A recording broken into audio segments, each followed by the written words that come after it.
বাবু দাঁড়ায় একটু, 5 মিনিট বস, এক্ষুনি আসছি। রান্নাঘর থেকে রঞ্জনা চিৎকার করে বলল। ঘড়িতে সবে 7:30। সপ্তাহের চাকা আবার নতুন করে শুরু করবে বলে রবিবার এসেছে। রবিবারের অলস সকাল রোদ ঝলমল করছে রায়বাড়িতে। অদ্ভুত এক সমীকরণে বানানো এই বাড়িটা। উঠোনের শেষে আছে উঠোন ঘর, আর এই ঘরটায় বেতের চেয়ার টেবিল পেতে দারুণ এক চা ঘর বানিয়েছে রঞ্জনা। শখ অবশ্য ওর, কিন্তু করে দিয়ে গেছে অশোক। বউয়ের শখগুলো উপেক্ষা করার মতো সাহস বা শিক্ষা কোনোটাই অশোকের ছিল না। বেতের টেবিলে বসে প্রায় ঝিমিয়ে পড়ে যাচ্ছে দীপ। রোজ তো প্রায় 6টার মধ্যে ঘুম থেকে উঠে যায়ও। বাজার দোকান সেরে স্নান করে খেয়ে 8:50 শান্তিপুর লোকালটা ধরতে পারলে ঠিক সময় মতো আঙুলটা ঠেকাতে পারে অফিসের বায়োমেট্রিক যন্ত্রটায়।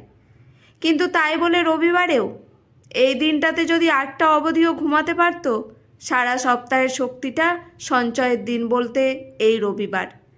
এই দিনটাতেও যদি মা ফোন করে ডাকতে থাকে, কিরে ঘুম ভাঙেনি এখনও, 6:10 হয়ে গেল তো। কাল ওয়েব সিরিজটা শেষ করে ঘুমোতে বেশ রাত হয়েছে। শনিবারটাই তো একমাত্র রাত, যে রাতে নতুন বউয়ের সাথে বসে ওয়েব সিরিজ, গান শোনা, টুকটাক সিনেমা দেখা। না হলে নতুন বউ বা কেন সহ্য করবে। সারা সপ্তাহ অফিস, বাড়িতে 8:30টায় ঢুকে মায়ের ঘরে বসে গল্প, তারপর একসাথে বসে খাওয়া সেরে 10:30টায় বিছানায় চলে যায় দীপ। কিন্তু মৌ, ওর কাজ তখন থেকেই শুরু হয়।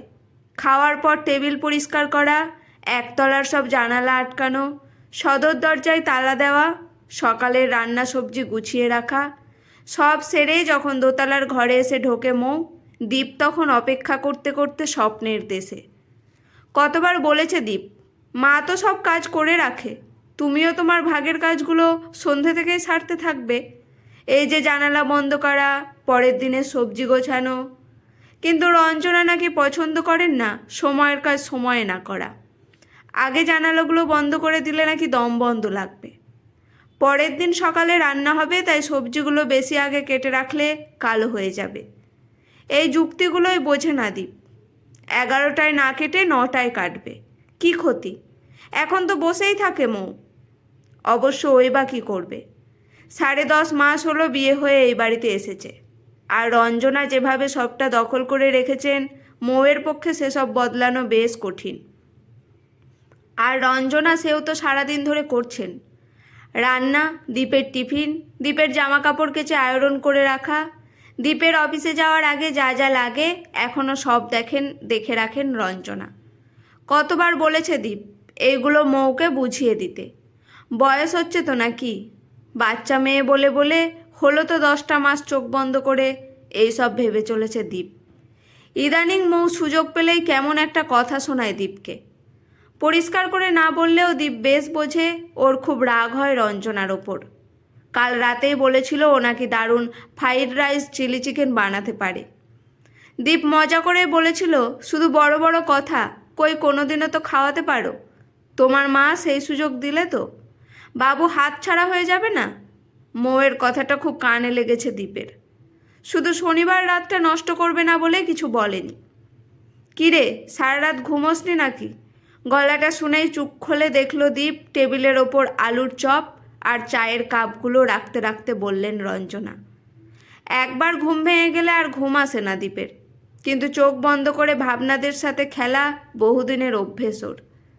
অবশ্য অন্যরকম ভাবনারা আসতো, আর এখন চোখ বন্ধ করলে একদিকে মা আর একদিকে বউ, ঠান্ডা গরম লড়াই যেন। গত সপ্তাহে অফিসের নীলাঞ্জন আলাদা হয়ে গেল বউ নিয়ে। একদম বনিবনা হচ্ছে না মায়ের আর বউয়ের। কিন্তু দীপ সেটা কি করে পারবে? কলেজের প্রথম বছরেই অশোক মারা গেল, তখন থেকেই তো দীপের পৃথিবী মানে রঞ্জনা। আর মৌকে ছাড়া আজকাল কাটবে কি করে? সেই উদাহরণ তো ওর নিজের মামাতো দাদা। সুবর্ণার সাথে বছরখানেকও ঘর করতে পারেনি। মেজ মাবি আর সুবর্ণা বৌদি, কোনোভাবেই পাশাপাশি রাখা যেত না দুজনকে। শেষমেশ ডিভোর্স। সত্যি মেয়েটাকে দিয়ে একটা কাজও হয় না। বললাম জানালাগুলো টেনে টেনে বন্ধ করো, তার সে এমন তারা একটাও জানালায় ছিটকিনি দেয়নি। ভামবেড়ালগুলো টের পায়নি কি ভাগ্যিস, খালি ওপরে যাওয়ার তারা। মায়ের গজগজানি সাথে আলুর চপ কোনোটাই নিতে পারছে না দীপ। চোখে ঘুম, তার মধ্যে এই তেলতেলে আলুর চপ। দীপ ভালো খায় মানছে, কিন্তু তাই বলে এই সাত সকালে? বয়স অল্প বললে হবে? এখন দায়িত্ব না নিলে কি করে হবে? বন্ধ জানালাগুলো খুলতে খুলতেই বলছেন রঞ্জনা। অসহ্য লাগছে দীপের, তাও সামলে নিয়ে বলল, ধুর ছাড়ো তো, এসে আলুর চপ খাও, ঠান্ডা হয়ে যাচ্ছে। খেয়াল করেনি হয়তো। সব ঠিকঠাক ছিল, শেষ কথাটায় বোধহয় বিস্ফোরণ ঘটালো। খেয়াল করেনি মানে? কবে করবে আর? আসলে কতক্ষণে তোর কাছে যাবে? রঞ্জনা বড্ড ঠোঁট কাটা বরাবরই। দীপ জানে সে কথা, তাই এক্ষুনি না থামালে দীপের নিজেরই লজ্জা লাগবে মায়ের কথায়। তাড়াতাড়ি একটা আলুর চপ তুলে নিয়ে তাতে কামড় বসালো দীপ। মুচমুচে হয়েছে বেশ, এই না হলে রবিবার। মাকে শান্ত করতে এই মিথ্যা প্রশংসাটুকু ছাড়া আর কোনো উপায় নেই। ভালো হয়েছে। জানালাগুলোর পর্দা সরাতেই ঝকঝক করছে ঘরখানা। দীপ বেশ বুঝতে পারছে পরিস্থিতি হাতে চলে এসেছে। আর একটু বেশি খুশি করবে বলেই বলল, ফোনে বলতে পারতে আলুর চপ ভাজবে, মৌকে ডেকে আনতাম, খেয়ে দেখতো। ছেলের আবদার দেখে খুব অবাক রঞ্জনা। ছেলে আর মা একটু সময় কাটাতে পারবে না? স্বামী স্ত্রী দুজন তো সারাদিন আছে একসাথে। কিন্তু রঞ্জনা, ওর পুরো পৃথিবী জুড়েই তো দীপ ছিল। কোথা থেকে যে কি হয়ে গেল? ছেলে তাকিয়ে আছে, দেখে রঞ্জনা বলল, ঘুমোক, কাল তো অনেক রাত অবধি তোদের ঘর থেকে হাসির আওয়াজ আসছিল। খেয়ে দেয়ে তো ঘরে ঢুকলি দুটোতে, প্রায় 10:30। রাত 12:30 তখনও দেখি ঘরে আলো জ্বলছিল, কথার আওয়াজ আসছিল। তোমার মা আমাদের ঘরে আড়ি পাতে, এই কথাটাই একদিন মৌ বলেছিল দীপকে। দীপ সেদিন এত রেগে গেছিল যে অনেক কথা শুনিয়েছে মৌকে, কিন্তু আজ মনে হচ্ছে মিথ্যে তো কিছু বলেনি। মা না হলে জানলো কি করে ওদের ঘরে আলো জ্বলছিল? ওরা হাসাহাসি করছিল, তুমি কি করে জানলে? আড়ি পেতেছিলে নাকি? আলুর চপ, দুধ চা, রবিবার, সাথে অলস মুহূর্ত সব মিলিয়ে এমন একটা অলস মস্তিষ্কের প্রশ্ন করে ফেলেছিল দীপ। করার পর নিজেরই কানে লেগেছে, তাও সামলে নিতে পারল। কিন্তু সে পথও বন্ধ, কারণ দরজার সামনে দাঁড়ানো মৌ। ঘুম ভাঙতেই ফ্রেশ হয়ে বরের গন্ধে গন্ধে এই উঠোনের ঘরে। আর আয় তো আয় ঠিক এই রকম একটা প্রশ্নের মাঝখানে। তোমাকে তো সেদিনই বলেছিলাম। মৌ ডাল রাঁধতে জানে কি না জানা নেই, তবে ফোড়ন দিতে ভালোই পারে, সেটা বুঝতে বাকি নেই দীপের। কি বলেছিলে শুনি? কি বলেছিলি তুই? রাতে ঘরের দরজা বন্ধ করে বরের কানে বিষ ঢালা? খুব বাজেভাবে কথাগুলো বলল রঞ্জনা। ওই যে ঠোঁট কাটা, এই রোগটার জন্য কম কথা কাটাকাটি হতো ঠাম্মার সাথে, জেম্মার সাথে। সব মনে আছে দীপের। আগে তো যৌথই ছিল সব। দীপ দেখলো মৌ চুপ করে দাঁড়িয়ে আছে। খারাপ লাগলো দীপের ওর মুখটা দেখে। দুর্বল প্রতিপক্ষের জন্য সবসময় খারাপ লাগতো ওর। আগে জেম্মার জন্য হতো। কি মাটির মানুষ। আমি কিচ্ছু বিষ ঢালিনি, ও তো অন্ধ নয়। রাতে কতক্ষণ ঘরে আলো জ্বলছিল তাতে তোমার কি? মুখ খুলল মৌ। দীপের আরেকবার অবাক হওয়ার পালা। মৌকে নিরীহ বেচারি লাগছিল এতক্ষণ।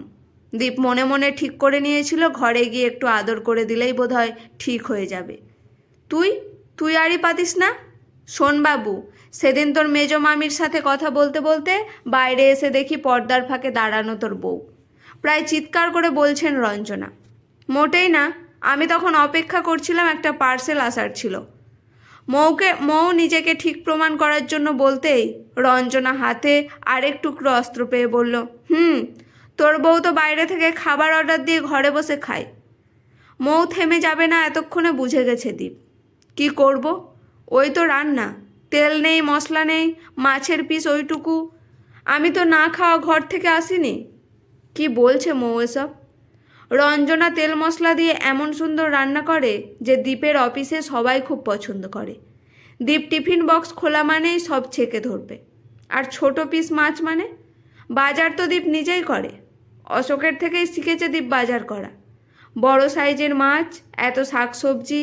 মৌ কি মিথ্যে বলছে? যদি তাই হয়, রঞ্জনা কেন প্রসঙ্গটা ঘুরিয়ে দিলেন? বললেন না কেন যে ওরকম খাওয়া দাওয়ার চল এই বাড়িতে নেই। তার মানে কি নিশ্চয় মৌয়ের জন্য অন্য রকম রান্না করে? তার মানে দ্বীপের আনা মাছগুলো আরও দুভাগ করে? ছি ছি, একটা মানুষের খাওয়া দাওয়া নিয়ে এরকম? ভেবেই কান্না পাচ্ছে দ্বীপের। এরকম তো কখনো করতেন না এর আগে। মৌকে অবশ্য খুব পছন্দ ছিল না রঞ্জনার, বরং নিজের বান্ধবীর মেয়েকে এই বাড়িতে আনার ইচ্ছে ছিল। কিন্তু সব ইচ্ছে যে মায়ের অনুযায়ী হবে এটা ভাবাটাও অন্যায়। অথচ রঞ্জনার যাতে একা না লাগে সব সময় আগলে রাখে দ্বীপ। অফিস থেকে ফিরেই আগে মায়ের ঘরে। দ্বীপ ভাবনার পাখেই শুনতে পেল মৌ চিৎকার করে কথা বলছে, আর রঞ্জনা সে তো আরও আর এক পা এগিয়ে। সংসার ভাঙার ছবি দেখতে পাচ্ছে দ্বীপ। তার মানে এত পরিকল্পনা, এত ছক করেও পারল না বাঁচাতে। কিন্তু কাকে ছাড়বে ও? রঞ্জনা? মৌ? অসম্ভব। তার থেকে নিজেকে সরিয়ে নেওয়াই ভালো। হাতের কাপটাকে আছড়ে ফেলে দিয়ে বেরিয়ে গেল দ্বীপ। না, ভেতরে নয়, উঠোন পেরিয়ে সোজা বাইরে। বাইরে থেকে একবার পিছন ঘুরে তাকালো। মস্ত 3তলা বাড়ি, সামনে উঠোন, একদিকে গ্যারেজ, অন্যদিকে বাগান। গেটের সামনে দাঁড়িয়ে হাত নাড়াচ্ছে রঞ্জনা। অশোককেও দেখতে পাচ্ছে দূর থেকে। আর ওদের মাঝে নেই মৌ। চোখের জল গড়িয়ে পড়ছে দ্বীপের। আর দাঁড়ালো না, এক্ষুনি ওরা বেরিয়ে আসবে। পায়ের জোর না বাড়ালে ওরা ধরে ফেলবে দ্বীপকে, টেনে নিয়ে যাবে বাড়িতে। 2 দিন ঠিক থাকবে, আবার একই ঘটনা। কিরে বাবু, তুই চুপ করে গেছিস কেন? বল, বউকে কিছু বল। চায়ের কাপ হাতে নিয়ে দ্বীপ যেন আলিক কল্পনায় ভেসেছিল। একটা কাপের মৃত্যু, একটা সংসারের মৃত্যু, একটা শরীরের মৃত্যু। অশোক বলেছিল, মনে আছে দ্বীপের, যত ঘাত প্রতিঘাতী আসুক নিজের প্রাণ বা আত্মার ওপর যেন কোনো অবিচার না হয়। আর সত্যি তো, কেন দ্বীপ সরে যাবে? তাতে তো এরা আরও সুযোগ পাবে। কথা বলবি কি করে 10 মাস যে পেটে ধরেছি? ভুলে গেলি 10 মাসের মোহ? রঞ্জনার কথায় ঝনঝন করে উঠল মৌ। বিয়ে না দিলেই তো পারতে। কথা শেষ হওয়ার আগে হাতের কাপটা সত্যি ভেঙে ফেলল দ্বীপ। চুপ করবে তোমরা? ভুলে যেও না মা, এটা একজন আদর্শবাদী শিক্ষক অশোক রায়ের বাড়ি। এই বাড়ি থেকে এরকম আওয়াজ আমার জন্য লজ্জা। আর একটা কথা শুনে রাখো, তোমরা যদি ভাবো যে তোমাদের কথা শুনে আমি বউ বা মা একজনকে ছেড়ে দেব, ভুল করছো। এক্ষুনি মেল দিচ্ছি, ওপরে গিয়ে আমি বদলিটা নিতে পুনেতে যাব। থাকো তোমরা, সারাদিন ঝগড়া করতে থাকো। বলেই বেরিয়ে গেল ঘর থেকে দ্বীপ। আমাকে দেবে বলে বসেই আছে, আমিই নিচ্ছিলাম না। মা বউ দুজনেই তো আমার, কাকে ছেড়ে থাকবো? গজগজ করতে করতে বেরিয়ে গেল দ্বীপ। অস্থির হয়ে পড়েছেন রঞ্জনা। মৌ বুঝতে পারছে না কি করবে। যা, ওপরে গিয়ে আটকা ওকে, ও অনেক দিন ধরেই বলছিল বদলির কথা। হাঁপাতে হাঁপাতে বললেন রঞ্জনা। মৌ যেন বড্ড ভয় পেয়ে গেছে এবার। ওকে ছাড়া এ বাড়িটা তো একটা ভুতুড়ে বাড়ি। তাড়াতাড়ি ছুটতে গিয়েও থমকে ফিরে এলো মৌ। তারপর রঞ্জনার হাঁটুর কাছে বসে বলল, মা। রঞ্জনা অবাক হয়ে তাকালো। মেয়েটা মা বলে ডাকে ঠিকই, কিন্তু কেমন যেন অগোছালো। আজ যেন বুকের ভেতর থেকে ডাকলো। না, তাকিয়ে পারল না রঞ্জনা। চলো মা, একসাথে ওকে আটকায়। ও ছাড়া এই বাড়ি থাকবে না। আর আমাদের লড়াইয়ের একমাত্র কেন্দ্র দ্বীপ, তাই আমাকে একা না, তোমাকেও যেতে হবে। মৌয়ের কথায় কেঁদে ফেলল রঞ্জনা। ও যে বড় আদরের ধন আমার, ও লড়াইয়ের কেন্দ্র হবে কেন? ওর সুখেই তো আমার সুখ। ও ভালো নেই মৌ। দুঃসময়ে বোধহয় মানুষ শত্রুকেও আঁকড়ে ধরে। ওপরের ব্যালকনিতে দাঁড়িয়ে সেটাই দেখছে দ্বীপ। মনে মনে হাসছে। পুনে কেন, আমেরিকা, মঙ্গল গ্রহ, কোথাও না, এই বাড়িতেই থাকবে দ্বীপ। দুজনকে তিলে তিলে সায়স্তা করবে। এই এখন মাকে নিয়ে বেরোবে পুজো দিতে। অনেক দিন ধরে বলছিল, তখন ভালো করে বোঝাতে হবে মহিলাকে, মা মাই হয়। সবার সাথে প্রতিযোগিতায় নামার দরকার নেই। বাড়ি ফিরে মৌকে নিয়ে দুপুরের শোতে সিনেমা দেখতে যাবে। ও বেশ কিছুদিন ধরে বলছে। ওখানে গিয়ে ওকে বোঝাতে হবে বউয়ের জায়গাটা সম্পূর্ণ অন্য। ওখানে কারোর তুলনা টানার দরকার নেই। সুবিধা অসুবিধে বরকে বলতে হবে, ঝগড়া নয়, আদরে আবদারে। এত কাজ হলো কিনা দেখার জন্য দুজনকে একসাথে নিয়ে যাবে ডিনারে। ওখানে যদি আবার কোনো অসংলগ্ন কিছু দেখে, আবার নতুন পরিকল্পনা। এদের কিছুতেই পাত্তা দেওয়া যাবে না। দ্বীপ দেখল মৌ সিঁড়ি দিয়ে উঠছে, আর ও হাত ধরে উঠছে রঞ্জনা। জিভ দুটো যেন বেরিয়ে আসছে দুজনের। বেজায় বিপাকে পড়েছে। হাসি পাচ্ছে দীপের। মুখ লুকিয়ে ফোনটা কানে নিয়ে বলল, না না, রাঁচি নয়, রাঁচি কাছে হয়ে যাচ্ছে, আমি পুনেতেই যাব। আপনারা ব্যবস্থা করুন। বাবু দাঁড়া। দীপ, এত তাড়াতাড়ি সিদ্ধান্ত নিও না। আজ তো রবিবার, দেখে নাও 2 দিন। প্রায় কাঁদতে লেগেছে রঞ্জনা আর মৌ। দীপ ফোনে কথা বলার ভান করেই যাচ্ছে। রবিবার? রবিবার সব কাজের মানুষদের কাছেই একটাই সুন্দর দিন, শখের দিন। তাই জন্য দিনে বাড়িতেও রান্না করতে দেয় না দীপ। কত ভাবে দীপ ওদের জন্য, কি করে ওদের ভালো রাখা যায়। আর এদের দেখো, ভাববে, এবার থেকে ভাববে। মনে মনে ভাবতেই দীপ দেখলো দুজনেই ছুটে এসে ঝাঁপিয়ে পড়ল দীপের বুকে। একদিকে মা, একদিকে বউ, দুজনের হাত দুজনের ওপর।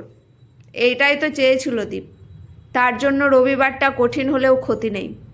ভাবনাটা এভাবেও ভাবা যেতে পারত, আত্মত্যাগ এভাবেও করা যেতে পারত। সোজা আঙুলে ঘি না উঠলে আঙুলটা বেঁকিয়ে ঘি তোলার কাজে লাগানো যেতে পারত। তবে সব কিছু শেষ করার সিদ্ধান্তটুকুর সাথে সহমত হতে পারলাম না।